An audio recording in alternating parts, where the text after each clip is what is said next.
Come on, Inga. Question is, who do you follow? Time for some daily bread.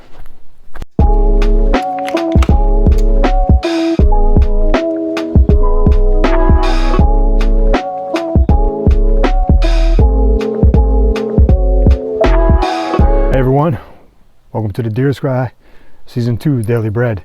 Starting here in Maine, that's where I started it last year.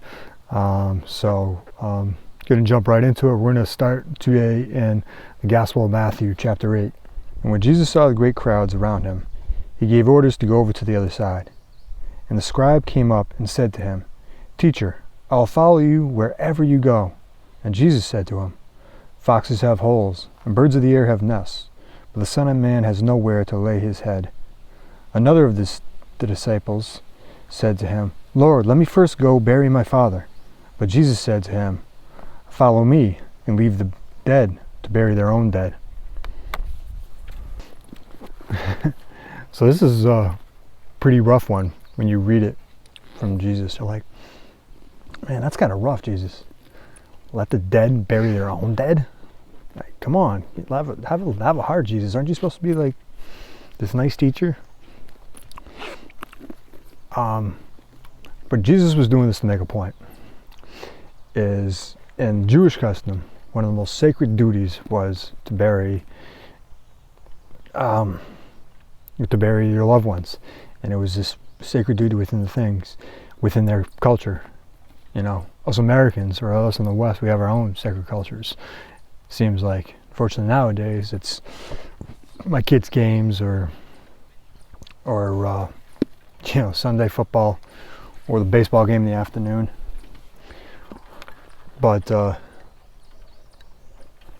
Jesus was doing this to make a point that, yes, he's not knocking, in this case, the Jewish custom of burying their dead, of course.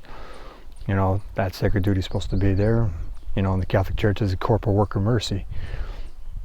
You know, and he's not knocking going to your kids' soccer games on a Sunday or whatever, fill in the blank, your favorite TV show, or time with family or friends.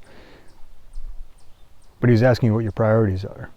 You know, the first person comes up to him and says, "I'll follow you wherever you go."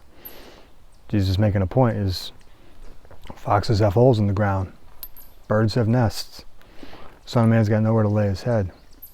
Sure you want to follow me? I'm sure you're willing to give up the comforts of life to follow me? And the second one that comes up to him and says, "First, I'll follow you, Lord, but let me just, go take care of these other things, and then I will follow you." Jesus is kind of putting people in the place and going, am I first or am I last? Am I number one in your life? Or am I second place or third or fourth?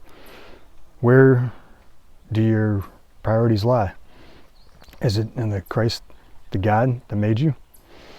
Or is it in your football game that you got to watch your team play? Or the baseball game you got to watch? Or your favorite TV show? Even your family, God gives us the gift of family and friends and loved ones around us. But ask the question, am I first? And that's the reason why I do this Deer Scry, is to share God's word of, are we putting Christ first? I have to ask the question myself. This is a passage I read this morning that I went, man, that's kind of bad. That's harsh, Lord. But makes me ask the question, do I really choose to put him first? Is he the first and foremost in my life, before my wife and kids, before my job, before leisure, before with worries in my mind? Am I more worried about where I am with him than I am where I am in the world? So that's the question for today, for this first daily bread, is that, are you following him? It's simple. It's truly simple. He wants to give you everything, give you life, and give you life abundantly, as he says in the scriptures. But you first got to put your trust in him and follow him, and he'll take care of everything else. But you got to know where your priorities are. Is it going to be the game on Sunday? Or is it going to be first go give him worship and thank him for the blessings that you have in your life, and bring him your worries and bring him the problems you got? He wants to help you, but you first got to turn to him first. So, who are you following? As for me and my family, we'll follow the Lord. So, we'll catch you around in Deer's Cry. First episode, season 2, Daily Bread. I'll catch you tomorrow. Have a great day. Peace.